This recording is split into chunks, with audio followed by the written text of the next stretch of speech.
श्री नागमणि ने दिल्ली विधानसभा चुनाव लड़ने के लिए समरस समाज पार्टी की स्थापना की है। समरस समाज पार्टी की स्थापना के पीछे उनका मेन मकसद ये है कि पूर्वांचल और प्रवासियों की जो राजधानी में समस्याएं हैं उनका समाधान प्रभावशाली तरीके से किया जा सके।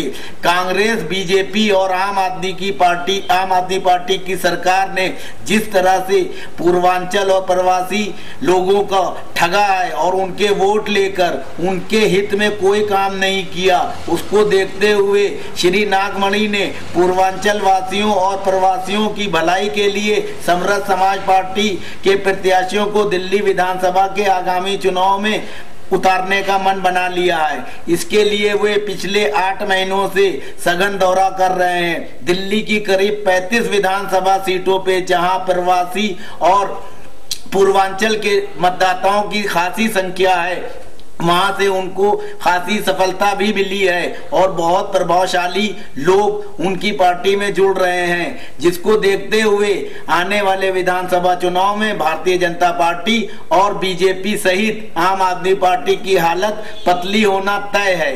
आइए बात करते हैं श्री नागमणि जी से। इस पार्टी को बनाने के पीछे आपका मेन मकसद क्या है और बिहार की राजनीति में तो आपका अच्छा खासा दबदबा है, वहां से आके देश की राजधानी में दस्तक देने के पीछे मेन मकसद क्या है? देखिए, ऐसा है कि दिल्ली में पूर्वांचल और प्रवासी का 80% जनसंख्या है और दुर्भाग्य से आज तक कांग्रेस, बीजेपी ने बुरी तरह से नेग्लेक्ट करने का काम किया। जिसकी 80% पॉपुलेशन है, कांग्रेस, बीजेपी ने 2-3 टिकट देने का काम किया और इसका पॉपुलेशन मात्र सो कॉल्ड दिल्ली वालों का 20% है। इनको 96% टिकट देने का काम किया है। यही कारण हुआ कि पिछले विधानसभा चुनाव में पूर्वांचल प्रवासियों का मास वोट आम आदमी पार्टी को चला गया और बड़ी से बड़ी हस्ती कांग्रेस, बीजेपी का उम्मीदवार बुरी तरह से हारा और आम आदमी पार्टी की सरकार हुई। प्रवासी और पूर्वांचल वासियों की सेवा के लिए आपने समरस समाज पार्टी की स्थापना की। मीडिया में इस बात की चर्चाएं हैं कि ये पार्टी का गठन करने में थोड़ी देर हो गई, इस बारे में आप क्या सोचते हैं? देखिए, जब सो के उठता है तो उसको सवेरा बोला जाता है और पूर्वांचल प्रवासी के लोग काफी पॉलिटिकल कंसंसनेस है, जागृति में है और कोई बहुत हम लोग डिले नहीं कर रहे हैं। अभी हम लोग लगातार मई के महीने से ही दिन और रात दिल्ली में प्रत्येक विधानसभा क्षेत्र वाइज हम लोग पूर्वांचल प्रवासियों के बीच मीटिंग किया है और हमारा वोटर 99% मान के चलता है कि समरस समाज पार्टी जो पूर्वांचल प्रवासी की एकमात्र पार्टी है, वो चुनाव लड़ेगी और जहां लड़ाई कहीं भी 50-50 में होता है, 60-40 में हो सकता है, लेकिन 80 और 20 की लड़ाई संभव नहीं है। जिस दिन हमारा 80% पूर्वांचल प्रवासी एकजुट हो जाएगा, जिस क्षण एकजुट हो जाएगा, बिल्कुल दिल्ली में समरस समाज पार्टी की सरकार बनेगी। जिस तरह से पिछली बार दिल्ली के आम लोग ये मानते थे कि आम आदमी पार्टी मुश्किल से 2-4 सीट जीतेगी, लेकिन कांग्रेस और बीजेपी का इतना घिनौना हरकत रहा, खास तौर से पूर्वांचल प्रवासियों के प्रति, उसी आक्रोश से आक्रोशित होकर के हमारे ही वोट, जो पूर्वांचल प्रवासी का हमारा वोट है, बिहार, झारखंड, यूपी, वेस्ट बंगाल, उड़ीसा, उसी वोट से आम आदमी पार्टी की सरकार बनी थी। लेकिन जब पूर्वांचल प्रवासियों की अपनी पार्टी समरस समाज पार्टी बन गई, उनके परिवार की पार्टी, एक सेंटिमेंटल लगाव की पार्टी एक तरफ से है, तो आम आदमी पार्टी को वोट देने का कहाँ प्रश्न है। हर कोई चाहता है कि भाई हमारे इंटरेस्ट में काम हो। तो हमने लीग से हट करके कांग्रेस, बीजेपी, आम आदमी पार्टी में अगर दम है तो तीनों पार्टी में कोई एक पार्टी डिक्लेयर कर देगी कि हम पूर्वांचल प्रवासी से मुख्यमंत्री बनाएंगे, हमारी पार्टी दिल्ली में कोई चुनाव नहीं लड़ेगी। क्योंकि मेरा इंटरेस्ट सिर्फ सरकार के सत्ता में नहीं जाना है, बल्कि हमारा इंटरेस्ट सिर्फ इस बात का है कि पूर्वांचल प्रवासियों का राज दिल्ली में बने। क्योंकि डेमोक्रेसी का एक बड़ा साधारण फंडा है, वोट हमारा राज तुम्हारा, नहीं चलेगा नहीं चलेगा। ऐसी स्थिति में समरस समाज पार्टी ने जो नारा दिया है, जो पूर्वांचल की बात करेगा वही दिल्ली में राज करेगा, 80% पर 20% का शासन नहीं चलेगा नहीं चलेगा, ये समरस समाज का नारा है। और उसके आधार पर हम लोग दिल्ली में निश्चित रूप से समरस समाज पार्टी की सरकार बनाए। आप दिल्ली विधानसभा के चुनाव में कितनी विधानसभा सीटों पे जो है अपने प्रत्याशी उतारने का मन बना रहे हैं? देखिए, दिल्ली में 55 सीट, 70 में 55 सीट, जहां 60% 70% वोट पूर्वांचल का है, तो यहाँ एट एनी कॉस्ट 55 सीट पर तो हम लोग काफी मजबूती से चुनाव लड़ाएंगे। और जो 15 सीट जो बचा, वहां भी 30 से 40% हमारा पूर्वांचल का वोट है। और जब 3 पार्टियां हैं, कांग्रेस, बीजेपी, आम आदमी पार्टी, तो हमारे वोट में सिंध हमारी लोग नहीं कर सकते हैं, क्योंकि हमारा ही वोट वोटर मास से वोट देता है। ये बड़े अट्टालिका में रहने वाले जो अमीर लोग हैं, ये लोग वोट अगर 20% है भी, तो 20% में बहुत तो 5% वोट इनका टर्नअप होता है। हमारा 80% अगर वोट है तो कम से कम 78% हमारे वोटर वोट डालते हैं वहां जाकर। इसलिए जो पॉलिटिकल पार्टी कांग्रेस, बीजेपी और आम आदमी पार्टी से बिल्कुल पूर्वांचल प्रवासी के लोग क्षुब्ध हो गए हैं, एक नया पैसा उनको आशा और विश्वास नहीं है। और ऐसी हालत में मैं बराबर इस बात को कहना चाहता हूं कि आश्चर्यजनक परिणाम दिल्ली में होगा। जिस तरह से पिछली बार आम आदमी पार्टी के बारे में नहीं सोचते थे लोग कि आम आदमी पार्टी की सरकार भी बनेगी, ये हंसी के रूप में लोग लेते थे, उसी तरह से समरस समाज पार्टी का जो थीम है, आप हर क्षेत्रों में जितने भी ऑफिसर्स हैं, IAS, IPS, custom, income tax, तमाम जो बड़े पदाधिकारी है, वो पूर्वांचल का 70% पदाधिकारी है। मीडिया, जो आज लोग मानते हैं कि मीडिया चौथा स्तंभ है, मैं मीडिया को बिल्कुल प्रथम स्थान के रूप में, प्रथम मोर्चा के रूप में मैं मानता हूं। और मीडिया में भी 70% पूर्वांचल प्रवासी के लोग हैं। आम जो जनता है वह 80% हमारा पूर्वांचल प्रवासी का वोट है। इसलिए अगला जो विधानसभा का चुनाव होगा, उसमें निश्चित रूप से समरस समाज पार्टी की सरकार बनेगी। कल जिस तरह से सूरज को उगना तय है, समरस समाज पार्टी की सरकार बनना भी तय है। पूर्वांचल और प्रवासियों की मेन समस्याएं आप क्या देखते हैं राजधानी में?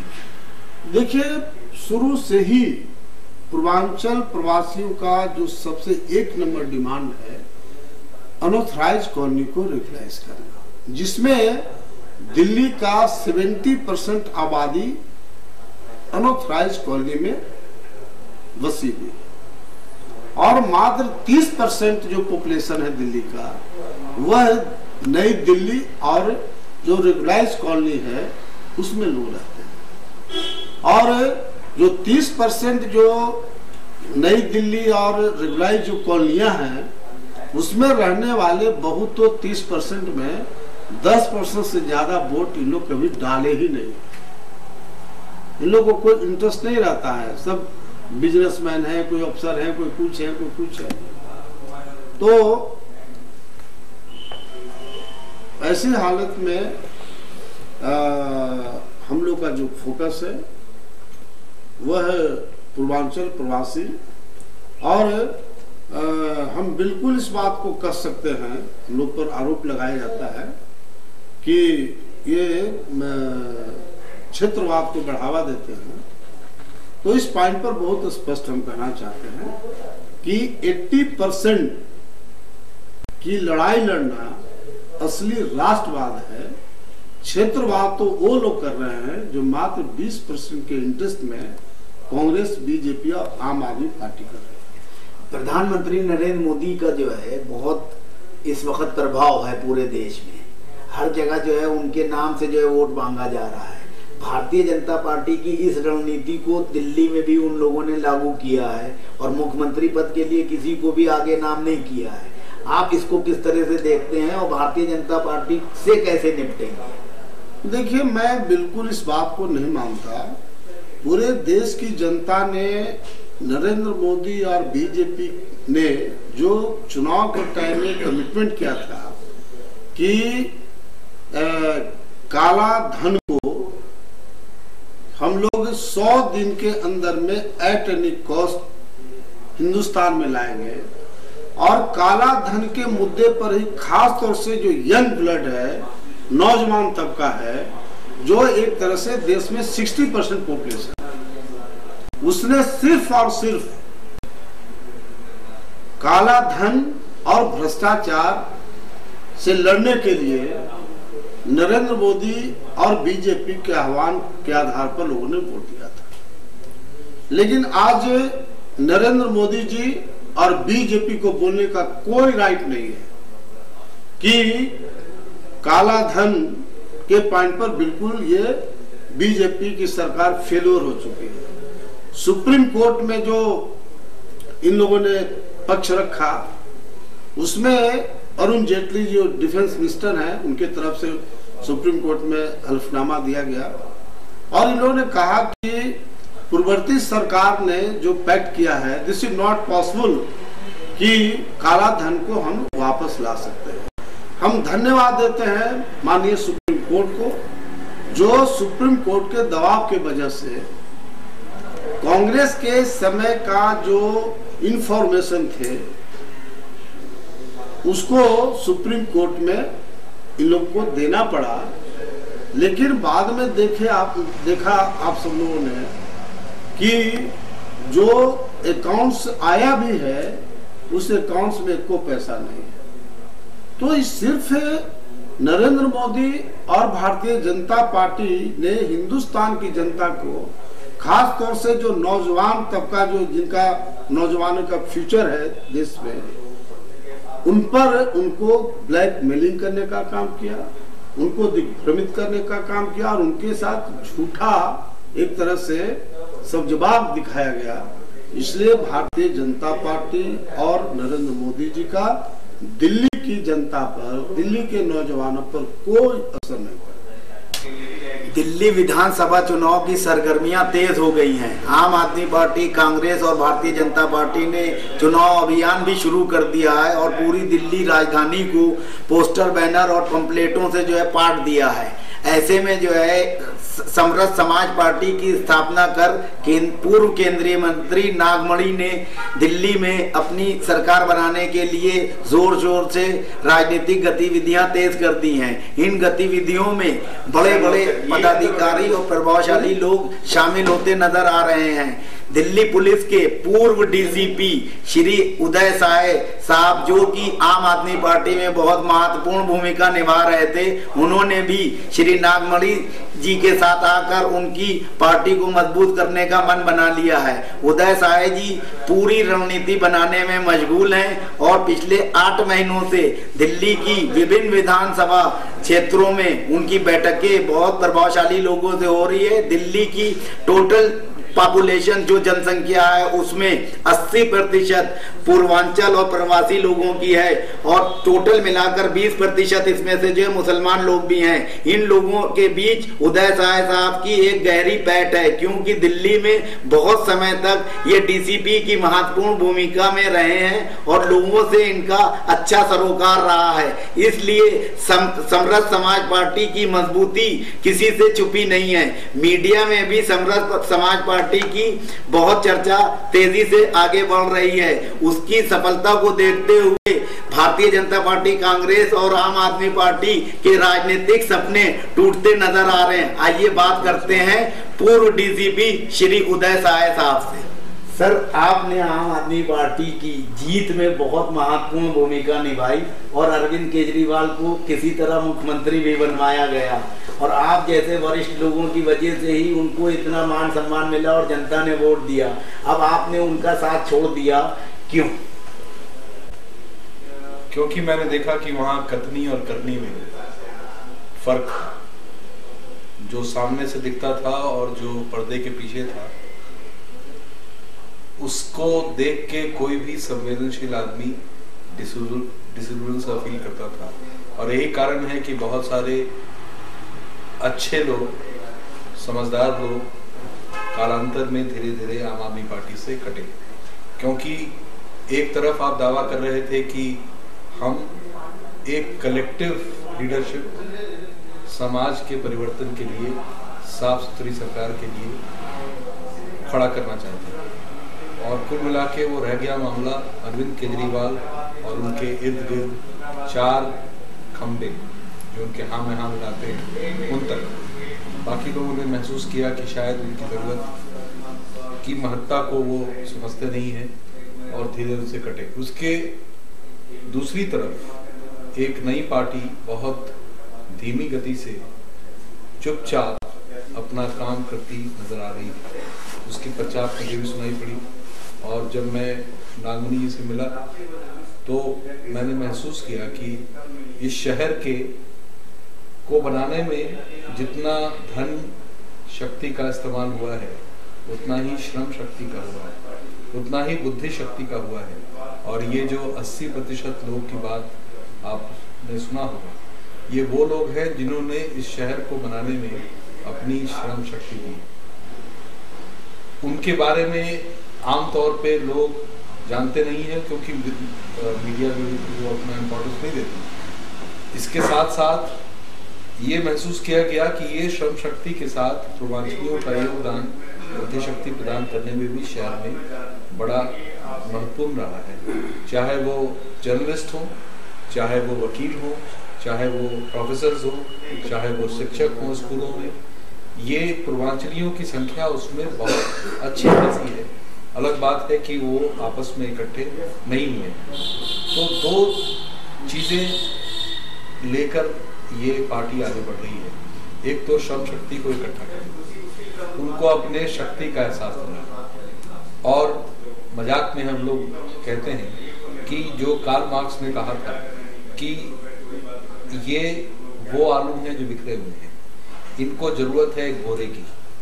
तो समरस समाज पार्टी वो बोरा लेके आ रही है, जहां ये 80% लोग को इकट्ठा करेगी, और जहां जिसके सर पर वो बोरा पटकाएगा 80% का, उसका भुरता निकलेगा, जिसे बिहार में भुरता कहते हैं। दूसरी बात है कि अब एक हमारे सामने चैलेंज जरूर है कि ये श्रम शक्ति को हम, जो बुद्धि शक्ति उन्हीं क्षेत्रों से आता है, वही झारखंड से, वही बिहार से, वही उत्तर प्रदेश से और बाहर के आने वाले लोगों से, जो इंटेलेक्चुअल क्लास है यहाँ का, वो अभी तक जुड़ा नहीं है राजनीति गतिविधियों से।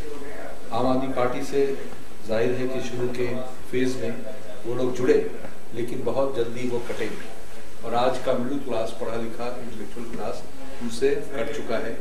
तो कोशिश ये है कि चूंकि इस क्लास में भी मेजॉरिटी इन क्षेत्रों से लोग आते हैं, हम उनको जोड़ें, और ये श्रम शक्ति और ये बुद्धि शक्ति अगर मिल गई तो कोई कारण नहीं है कि समरस समाज पार्टी की शक्ति ही इस शहर में दिखे। सर, दिल्ली में 3 बार जो है 15 साल कांग्रेस की सरकार रही, 5 साल बीजेपी की रही, 49 दिनों आम आदमी पार्टी की रही। इसका मतलब जो आपने बात कही तो ये 80% लोगों की जो है ये लोग पार्टियां बिल्कुल सेवा नहीं कर पाई। सेवा कर रहे थे वो, लेकिन कितने प्रतिशत लोगों का सेवा कर रहे थे ये बताने की जरूरत नहीं है। 2 तरह का रिप्रेजेंटेशन होता है। एक रिप्रेजेंटेशन जब टिकट डिस्ट्रीब्यूशन में होता है तब होता है, दूसरा अगर पार्टी कोई पावर में आती है तो मिनिस्ट्रियल सीट्स का जो डिस्ट्रीब्यूशन होता है उसमें होता है। दोनों अगर आंकड़ों को देखें तो आपको डिसअपॉइंटमेंट होगा कि 80% लोग उस आंकड़े में कहीं दूर दूर तक दिखते हैं। तो ये समय आ गया है उनको बताने का कि जैसे नागमणि जी कहते हैं, वोट हमारा, राज तुम्हारा, नहीं चलेगा।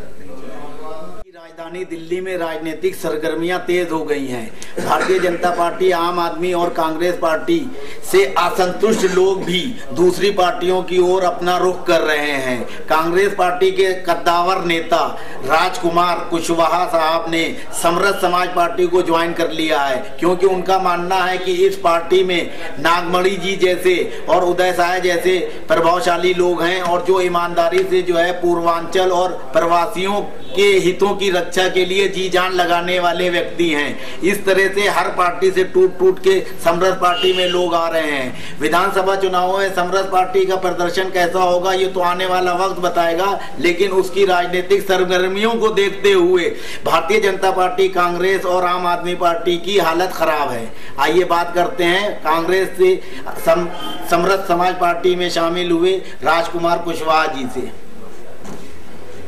आपने कांग्रेस जैसी पुरानी पार्टी को छोड़कर नई नवेली समरस समाज पार्टी को ज्वाइन किया, इसके पीछे क्या राज है? सबसे पहले बता दूं मैं कि ये कांग्रेस या बीजेपी या आम आदमी पार्टी, इन तमाम पार्टियों में जो है सभी लोग रहे, और चूंकि ये पहले से पार्टी ऑलरेडी बनी हुई थी, लेकिन जब कांग्रेस और आम आदमी पार्टी या बीजेपी पार्टी जब देखा गया कि पूर्वांचल और प्रवासी का यहाँ कोई भला करने वाला नहीं है, तब हमने और श्री नागमणि जी ने यह प्लान बनाया कि भाई सलाह लिया जाए पूर्वांचल और प्रवासी के लोगों से। जब पूर्वांचल और प्रवासी के लोगों से जब सलाह लिया गया, करीब करीब यहाँ 2000 संगठन है जो आमतौर पे अपना इंटरनल काम करता है समाज सेवा करने का, लेकिन अभी तक किसी ने भी इस तरह का हिम्मत नहीं जुटा पाया कि जो पार्टी बना सके। तो हमारी और नागमणि जी की बात हुई व्यक्तिगत, तब उसमें हुआ कि सलाह लेने के बाद आम पब्लिक से और संगठन के माध्यम से सलाह लिया गया। यही नहीं, करीब 30 विधानसभा क्षेत्रों में हम लोगों ने पहले बैठक की, बैठक करके उन लोगों से सलाह लेने के बाद फिर हम लोगों ने पार्टी बनाने का तय किया, और तब समरस समाज पार्टी बनाया। सभी लोगों के सलाह से राष्ट्रीय अध्यक्ष हमारे श्री नागमणि जी रहे, और सभी लोगों के ओपिनियन से ही हमें राष्ट्रीय प्रधान महासचिव बनाया गया। तो अब जो है कार्यक्रम चला कि भाई पूर्वांचल और प्रवासी का हम लोग क्या भला कर सकते हैं। तो पहले हम लोग कलेक्ट कर रहे हैं कि भैया इन लोगों को पहले इकट्ठा करें। अब इकट्ठा हो जाएंगे, फिर उसके बाद हम लोग इनको, जब सब लोगों का सलाह बन चुका है तो हम लोग इलेक्शन लड़ाएंगे भी, और लड़ाने के बाद दिखाएंगे भी कि देखो भैया पूर्वांचल और प्रवासी की ताकत क्या है। क्योंकि आज तक पूर्वांचल और प्रवासी ठगे ही जाते हैं और ठगे ही जा रहे हैं, और हमें उम्मीद नहीं है कि कभी पूर्वांचल और प्रवासी का भला, चाहे बीजेपी हो या कांग्रेस हो या आम आदमी पार्टी हो, कभी भला नहीं कर सकती। क्योंकि ये किराए का मकान है ये, और ये पूर्वांचल प्रवासी का जो समरस समाज पार्टी बना है ये उन लोगों का अपना मकान है। किराए का मकान में तो कभी भी आप रहेंगे, अगर थोड़ा सा 19-20 कोई बात होगी तो आपको उस पार्टी से निकाल दिया जाएगा। लेकिन ये अपनी पार्टी है पूर्वांचल प्रवासियों की, तो इसमें आप अपने घर में रहेंगे तो आप अधिकार से आप अपना बोल सकते हैं, आप अपने अधिकार से अपने अधिकार की लड़ाई लड़ सकते हैं। जो जो अनऑथराइज्ड कॉलोनियों में जो जो अधिकार है, एक तरफ तो आप इंडिया है और एक तरफ दूसरी तरफ भारत है। जैसे भारत हम उसको कह रहे हैं और इंडिया उसे कह रहे हैं। जो धौला कुआं से आप इधर आ जाए तो उसको हम इंडिया कहते हैं, धौला कुआं से उधर चले जाएं तो जिसको हम ईस्ट दिल्ली में चले जाएं तो अनऑथराइज्ड कॉलोनी है, वो भारत है। चूंकि भारत में जो है अव्यवस्थित तरीके से लोग रह रहे हैं, ना वहाँ पानी है, ना सीवर है, ना रोड है, ना बिजली ठीक से है, तो वहाँ पर वो भारत कहला रहा है। और जो इंडिया है वहाँ पर हर 3 महीने में रोड बनाने के काम से लेकर के चाहे सफाई सुथरा हो, हर तरह का काम इंडिया में होता है, भारत में नहीं होता है। अब उस भारत को हम लोगों ने संकल्प लिया है नागमणि जी के नेतृत्व में कि भैया अब उस भारत को हम इंडिया बना कर रहेंगे, चाहे इसमें जितनी ताकत हमें लगानी पड़े, चाहे प्रवासी और पूर्वांचल को जितना हमें इकट्ठा करना पड़े, उसमें कोई कसर नहीं छोड़ेंगे। और पूर्वांचल प्रवासी का हम हर तरह से उनको जो भी जरूरत है, मूलभूत सुविधाएं हैं, उनको हम देंगे। यही नहीं कि सिर्फ पूर्वांचल और प्रवासी की बात करते हैं, हम उनके जायज पहलुओं पर भी हम देखा करते हैं। जब जाते हैं तो स्कूल में एडमिशन हो या किसी तरह का सर्टिफिकेट बनाना हो तो वहां पर भी घोटाला है। और ये भ्रष्टाचार का जड़ कौन है? ये भ्रष्टाचार का ये बड़ी पार्टियां जड़ है, जो हर जगह जाइए, चाहे एमसीडी में कोई काम हो, मकान बनाने का काम हो गली मोहल्ले में, वहां पर भी पुलिस शासन प्रशासन जाती है और सीधे पैसे लेती है, तब मकान बनाने दिया जाता है। एमसीडी वाले जाते हैं, यहां तक कि जो बीजेपी के निगम पार्षद हैं उनके खाते में हर महीने पैसे जाते हैं, वो पैसे देते हैं, वहां के उनके चेले चपाटे और गुड़ के पैसे इकट्ठा करके निगम पार्षद को पैसे पहुंचाने का काम करते हैं।